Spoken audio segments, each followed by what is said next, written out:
Good morning. So from the previous classes, we got an idea about genetic code. And so now we can explain the process of translation. കഴിഞ്ഞ ക്ലാസ്സിൽ നമ്മൾ genetic code എന്താണെന്ന് മനസ്സിലാക്കി. അപ്പോൾ ഇനി നമുക്ക് DNA-യുടെ മൂന്നാമത്തെ പ്രോപ്പർട്ടിയായ ട്രാൻസ്ലേഷനെ കുറിച്ചും എക്സ്പ്ലെയിൻ ചെയ്യാൻ കഴിയും അല്ലേ?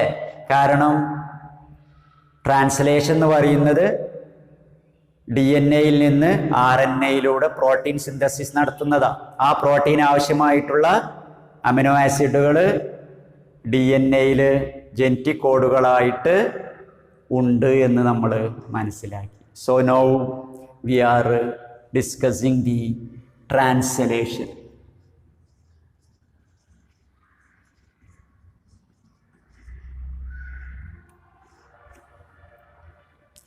So translation is the synthesis of protein by using the amino acids based on the genetic codes present in the DNA through mRNA. DNA-യിൽ ജെനറ്റിക് കോഡ് രൂപത്തിൽ സ്റ്റോർ ചെയ്ത ഇൻഫർമേഷൻ്റെ അടിസ്ഥാനത്തിൽ അതിന് കറസ്പോണ്ടിങ് ആയിട്ടുള്ള അമിനോ ആസിഡുകൾ സെലക്ട് ചെയ്തുകൊണ്ട് mRNA ഇടനിലക്കാരനായി നിന്നുകൊണ്ട് പ്രോട്ടീൻ സിന്തസിസ് നടത്തുന്നതിനാണ് ട്രാൻസ്ലേഷൻ എന്ന് പറയുക. Synthesis of protein or decoding of the genetic codes present on the DNA through RNA into proteins or amino acids present in the protein is translation. So for translation, there should be a molecule for reading that genetic code and identifying the corresponding amino acids. The information about the amino acids for synthesizing the protein is present in the mRNA. That is why it is called messenger RNA. ഒരു protein സിന്തസിസിന് ആവശ്യമായിട്ടുള്ള amino ആസിഡുകൾ ഏതൊക്കെയാണ് ഉപയോഗിക്കേണ്ടത് എന്ന information ഉള്ളത് എവിടെയാ? mRNA-യിലാണ്. അപ്പോൾ ആ ഇൻഫർമേഷൻ ഉണ്ട്. ഇനി ആ ഇൻഫർമേഷൻ അവിടെ കോഡ് രൂപത്തിലാണ്, ട്രിപ്ലറ്റ് കോഡോണുകളായിട്ടാണുള്ളത്. അത് റീഡ് ചെയ്യാൻ കഴിയുന്ന ഒരു എക്സ്പേർട്ട് വേണം. റീഡ് ചെയ്താൽ മാത്രം പോരാ, അതിനനുസരിച്ചുള്ള അമിനോ ആസിഡുകളെ തിരിച്ചറിഞ്ഞുകൊണ്ട് പിടിച്ചു കൊണ്ടുവന്ന് പ്രോട്ടീൻ സിന്തസിസിലേക്ക് ഉപയോഗപ്പെടുത്താൻ പറ്റുന്ന ഒരു മോളിക്യൂൾ വേണം. That molecule is called adapter molecule. അങ്ങനെയുള്ള മോളിക്യൂൾസിനാണ് അഡാപ്റ്റർ മോളിക്യൂൾ എന്ന് പറയാം. Thus in translation the transfer RNA or tRNA is acting as the adapter molecule. Protein സിന്തസിസിൽ അല്ലെങ്കിൽ ട്രാൻസ്ലേഷനിൽ ജെനറ്റിക് കോഡുകളെയും അമിനോ ആസിഡുകളെയും പരസ്പരം തിരിച്ചറിയാൻ സഹായിക്കുന്ന മോളിക്യൂളാണ് tRNA എന്ന് പറയുന്നത്. This tRNA is formerly called sRNA, soluble RNA എന്നായിരുന്നു അതിൻ്റെ പേര്. അതിന് ഈ ഫംഗ്ഷൻ കണ്ടുപിടിച്ചപ്പോഴാണ് അതിന് ട്രാൻസ്ഫർ RNA എന്നുള്ള പേര് കിട്ടിയത്. Transfer RNA or tRNA is formerly called sRNA, and this sRNA possess two specific sites on it. ഈ tRNA-യുടെ മുകളിൽ രണ്ട് പ്രത്യേക സൈറ്റുകളുണ്ട്. One is called anticodon. It possesses a specific site known as anticodon with 3 nitrogen bases. 3 ന്യൂക്ലിയോടൈഡുകൾ ചേർന്ന ഒരു anti codon loop അതിനുണ്ട്. This anticodon loop is complementary to the 61 sense genetic codes. 61 genetic കോഡുകളെ, triplet കോഡോണുകളെ corresponding ആയിട്ടുള്ള anti കോഡോണുകൾ അടങ്ങിയ 61 tRNAs ഉണ്ട്. So there are 61 different tRNAs with specific anticodons which are complementary to 61 genetic codes for representing the amino acids. Clear? അതുകൊണ്ട് ഒരു triplet കോഡോണ് U ആണെങ്കിൽ അതിന് കറസ്പോണ്ടിങ് ആയിട്ടുള്ള 3 നൈട്രജൻ ബേസുകൾ അടങ്ങിയ ഒരു tRNA ഉണ്ടാവും. അപ്പോൾ അതിനെ തിരിച്ചറിയാൻ പറ്റും, അത് റീഡ് ചെയ്യാൻ പറ്റും. Secondly, this tRNA also possess an amino acid acceptor end. മാത്രമല്ല അതിൻ്റെ രണ്ടാമത്തെ ഒരു പ്രത്യേക ഏരിയയാണ് അമിനോ ആസിഡ് ആക്സെപ്റ്റർ എൻഡ് എന്ന് പറയുന്നത്. ഈ അമിനോ ആസിഡ് ആക്സെപ്റ്റർ എൻഡിൽ കറസ്പോണ്ടിങ് ആയിട്ടുള്ള അമിനോ ആസിഡുകളെ ബൈൻഡ് ചെയ്യാനും കഴിയും. Thus, a tRNA possesses 2 specific sites. One is called anticodon loop, which possess complementary bases of the triplet code, and second, an amino acid acceptor end in which that tRNA can bind the corresponding amino acid. Clear ആയില്ലേ? അല്ലേ? ഉദാഹരണമായിട്ട് ആന്റികോഡോൺ A 3 adenine, ഇതാണ് ആന്റികോഡോൺ. അപ്പൊ ഇതിന് corresponding ആയിട്ടുള്ള complementary ആയിട്ടുള്ള genetic code ഏതാ? UU ആണ് അല്ലേ? അഡിനിൻ, തൈമിൻ, അത് RNAയിലാകുമ്പോൾ തൈമിന് പകരം യുറാസിഡ്. അപ്പോൾ ഒരു ജനറ്റിക് കോഡ് AAA ആണെങ്കിൽ അതിനെ തിരിച്ചറിയാൻ പറ്റുന്ന ട്രാൻസ്ഫർ RNA ആണ് ആന്റികോഡോൺ UUU ഉള്ള tRNA. അപ്പൊ അതിന് ഈ AAA റീഡ് ചെയ്യാൻ കഴിഞ്ഞു. ഇനി ഇതിന്റെ വേറൊരു സൈറ്റാണ് അമിനോ ആസിഡ് ആക്സെപ്റ്റർ എൻഡ്. ഇങ്ങനെ എ ബൈൻഡ് ചെയ്ത് കോംപ്ലിമെന്ററി ആയ UUU ആന്റികോഡോൺ ബൈൻഡ് ചെയ്താൽ ഈ അമിനോ ആസിഡ് ആക്സെപ്റ്റർ എൻഡിൽ ഒരു ഫിനൈൽ അലനിൻ എന്ന് പറയുന്ന അമിനോ ആസിഡ് അറ്റാച്ച് ചെയ്യും. ഇപ്പൊ ക്ലിയർ ആയില്ലേ?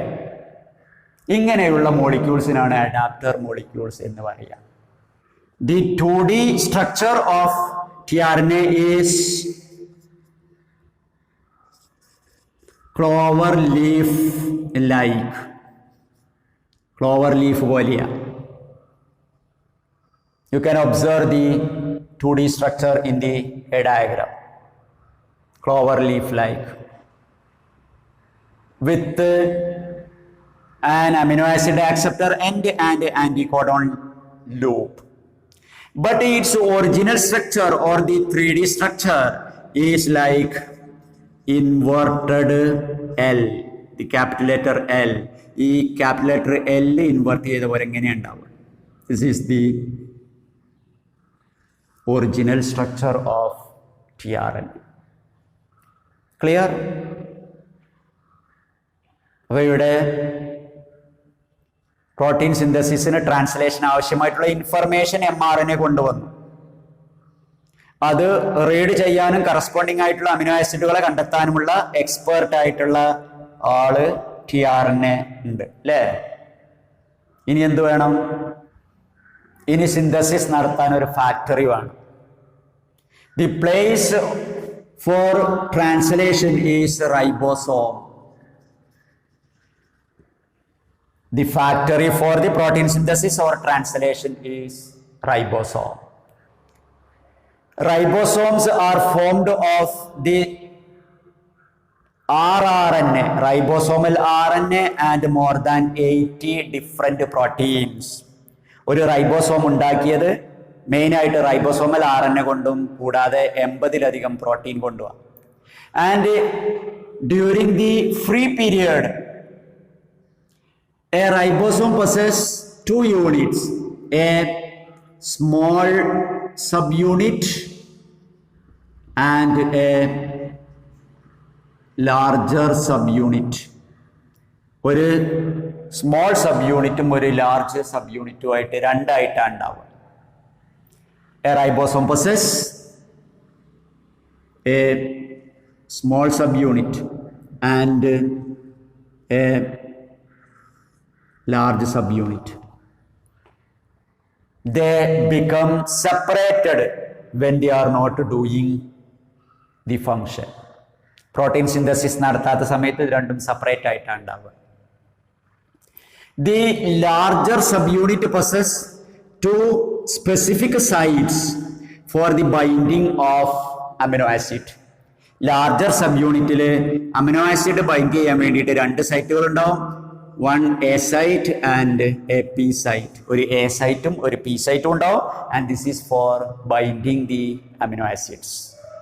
So this is about the factory.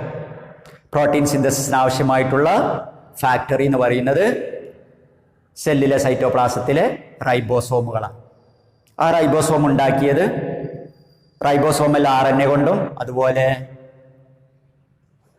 80-ലധികം proteins കൊണ്ടുമാണ്. അവ ഫങ്ഷൻ നടത്താത്ത സമയത്ത് രണ്ട് സബ് യൂണിറ്റ് ആയിട്ടാണ് ഉണ്ടാവുക. ഒരു സ്മോൾ സബ് യൂണിറ്റും ഒരു ലാർജ് സബ് യൂണിറ്റും. ലാർജ് സബ് യൂണിറ്റിൽ അമിനോ ആസിഡുകൾക്ക് അറ്റാച്ച് ചെയ്യാൻ വേണ്ടിയിട്ട് രണ്ട് സൈറ്റുകൾ ഉണ്ടാവും. ഒരു എ സൈറ്റും ഒരു പി സൈറ്റും. ക്ലിയർ? യെസ്. ഇനി എന്താ വേണ്ടത്? Protein synthesis is done by adding amino acids. Amino acids are added together by which bond? ഒരു പ്രോട്ടീനിലെ ബോണ്ടുകൾ ഏതാ? Yes, peptide bond. Thus for the formation of peptide bond energy is needed. Peptide bond നടക്കണമെങ്കിൽ energy വേണം. So next, the energy. Energy for the bond formation is obtained by a process. Protein സിന്തസിസിന് ആവശ്യമായിട്ടുള്ള energy ഒരു പ്രോസസ്സിലൂടെയാണ് ലഭിക്കുക. That process is called amino acylation. എന്താ പ്രോസസ്സിന് പറയാ? Amino acylation of tRNA, or it is also called charging of tRNA. Amino acylation of tRNA or charging of tRNA. So amino acylation of tRNA is the activation of amino acid in the presence of ATP along with its tRNA. ഒരു tRNA, ആ tRNAക്ക് corresponding ആയിട്ടുള്ള amino ആസിഡിനെ ATPയുടെ പ്രസൻസിൽ activate ചെയ്യുന്നതിനാണ് amino acylation of tRNA എന്ന് പറയുന്നത്. By amino acylation of tRNA that amino acid become charged. അങ്ങനെ അമിനോ അസൈലേഷൻ നടത്തിയാൽ ആ അമിനോ ആസിഡ് എനർജി റിച്ച് ആയിട്ട് മാറും. When such two amino acids are coming close or in a specific distance, a peptide bond is formed between them automatically. അങ്ങനെ രണ്ട് charged amino ആസിഡുകൾ ഒരു പ്രത്യേക ഡിസ്റ്റൻസിൽ വന്നാൽ അവയ്ക്കിടയിൽ ഒരു പെപ്റ്റൈഡ് ബോണ്ട് താനെ ഉണ്ടാവുകയും ചെയ്യും. ഇതിനാണ് അമിനോ അസൈലേഷൻ ഓഫ് tRNA എന്ന് പറയുന്നത്. മറന്നു പോകരുത്, ചോദിക്കുക പരീക്ഷയ്ക്ക്. പ്രോട്ടീൻ സിന്തസിസിന് പെപ്റ്റൈഡ് ബോണ്ടിന് ആവശ്യമായിട്ടുള്ള എനർജി എങ്ങനെയാ ലഭിക്കുക? അപ്പം എന്താ എഴുതുക? through a process, and that process is called amino acylation of tRNA or charging of tRNA. It is the activation of amino acid in the presence of ATP with the corresponding tRNA. Clear?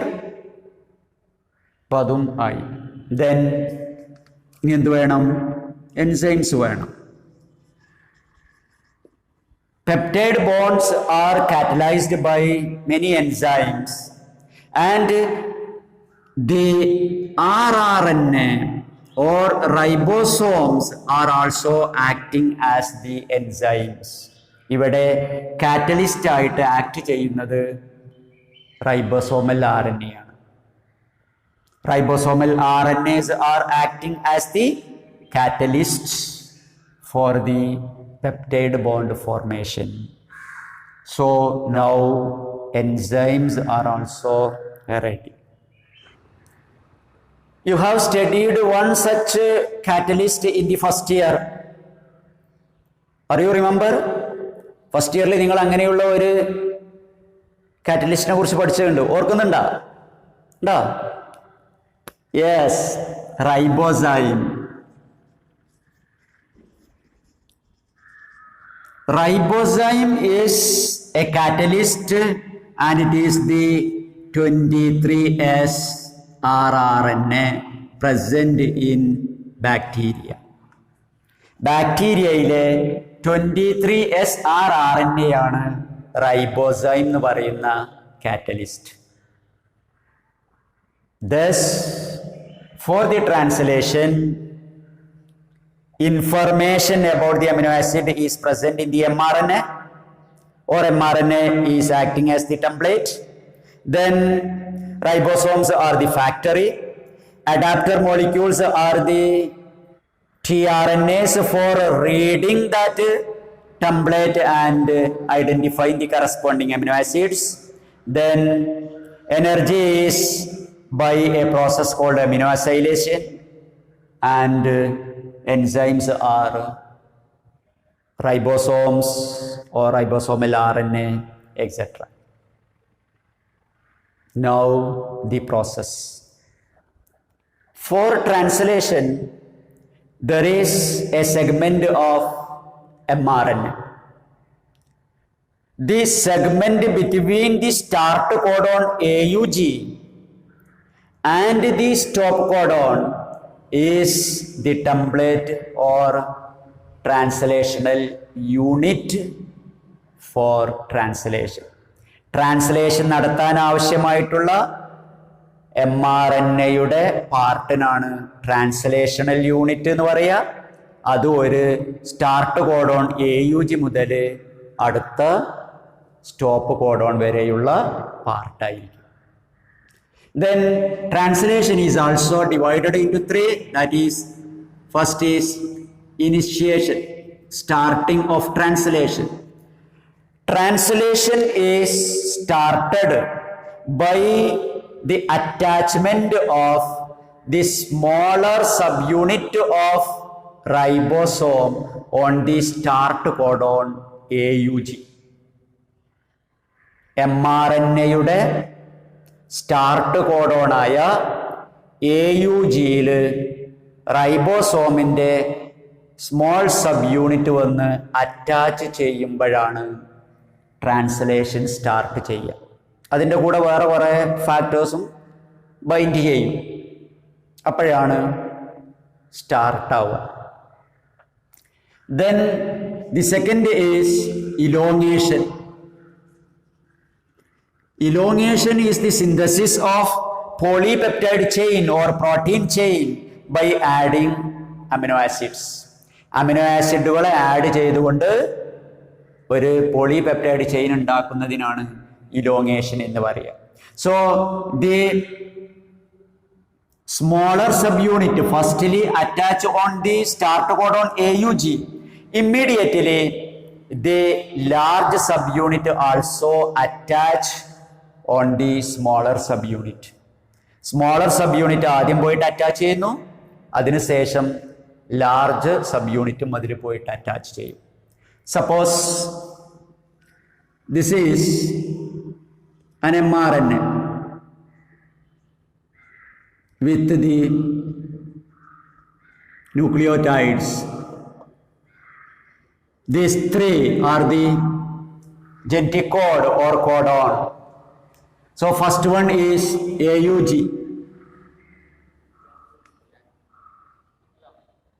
Thus,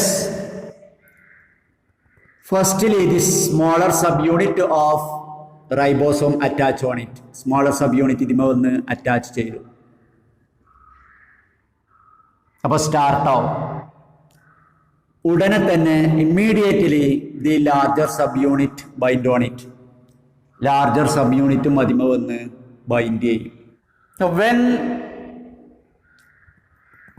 the large subunit is binding on the small subunit, then the genetic code become inside the ribosome, and so the corresponding tRNA with the anticodon to this genetic code become activated in the cytoplasm along with the amino acid in the presence of ATP, and that tRNA will bind in the P site.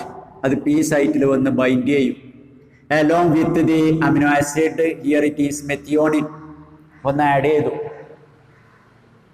Then this ribosome move into the next genetic code, അടുത്ത പൊസിഷനിലേക്ക് move ചെയ്തു.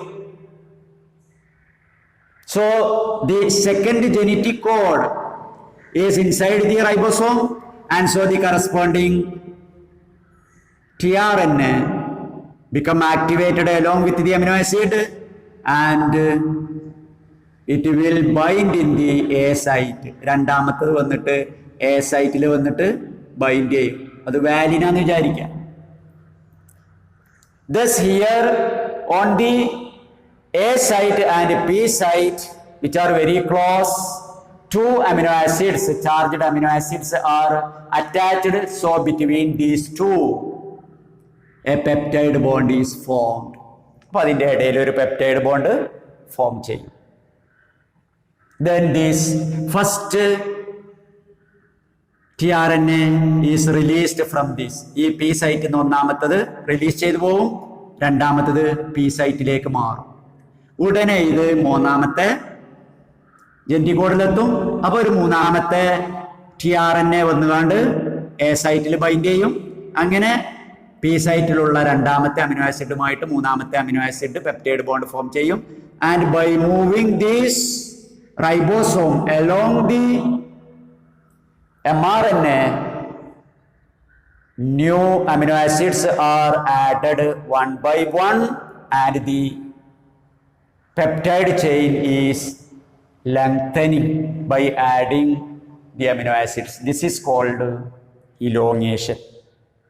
Thus you remember the second is elongation. This is the synthesis of a polypeptide chain by adding amino acids corresponding to the genetic code present in the mRNA. ഇത്ര മാത്രം നിങ്ങൾ പഠിച്ചാൽ മതി. രണ്ടാമത്തെ പ്രോസസ്സാണ് ഇലോങ്ങേഷൻ.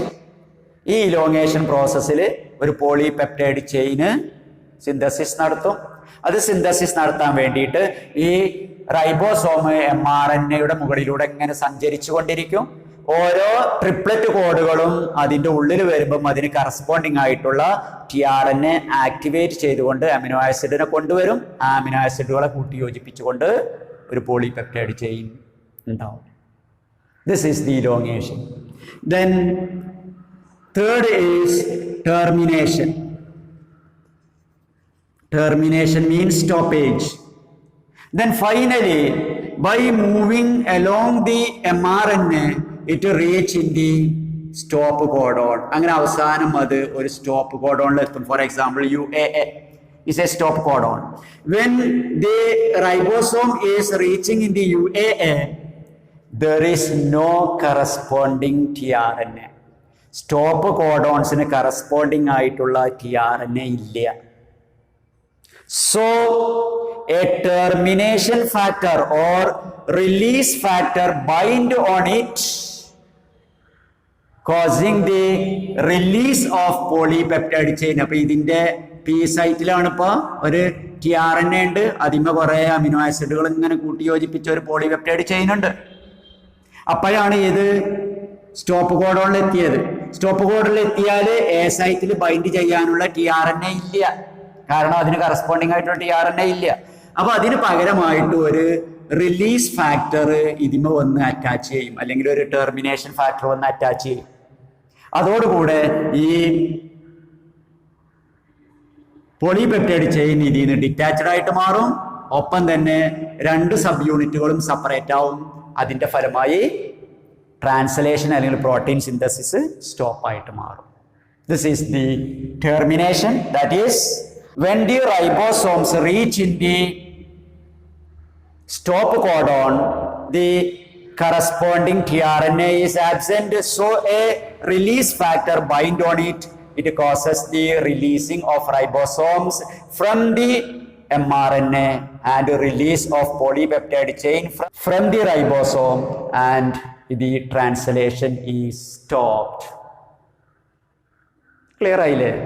പ്രോസസ് ഈസിയാണ്. അതിൻ്റെ മുമ്പുള്ളതൊക്കെയാണ് പഠിക്കേണ്ടത്. So this is about the protein synthesis. The mRNA is produced functional by processing of RNA processing ഒക്കെ നടത്തിയിട്ടാണ് അതിനെ ഫങ്ഷണലാക്കി മാറ്റിയത്. അതിലെ ആവശ്യമില്ലാത്ത ഇൻട്രോണുകളെയൊക്കെ വെട്ടിക്കളഞ്ഞു അല്ലേ? യെസ്, അതിനാണ് സ്പ്ലൈസിങ്, ക്യാപ്പിംഗ്, ടെയിലിംഗ് എന്നൊക്കെ പഠിച്ചത്. ഇനി അതിൻ്റെ ഏറ്റവും ആൻറ്റീരിയർ എൻഡിലുള്ളത് AUG തന്നെ ആവണമില്ല, സ്റ്റാർട്ട് കോഡോൺ തന്നെ ആവണം എന്നില്ല. അതിൻ്റെ മുമ്പ് വേറെ കോഡോണുകളും ഉണ്ടാവും. പക്ഷെ അവിടെ പ്രോട്ടീൻ സിന്തസിസ് നടക്കുമോ? എവിടെ നടക്കുള്ളൂ? സ്റ്റാർട്ട് കോഡോൺ മുതലേ നടക്കുള്ളൂ. So there are non reading segments in front of the AUG and after the stop codon. അതുകൊണ്ട് ഫങ്ഷണൽ mRNAയിൽ തന്നെ AUG ആയ സ്റ്റാർട്ട് കോഡോണിന്റെ മുന്നിലും സ്റ്റോപ്പ് കോഡോണിന് ശേഷവും ജനറ്റിക് കോഡുകൾ ഉണ്ടാവും. They are not translated into protein.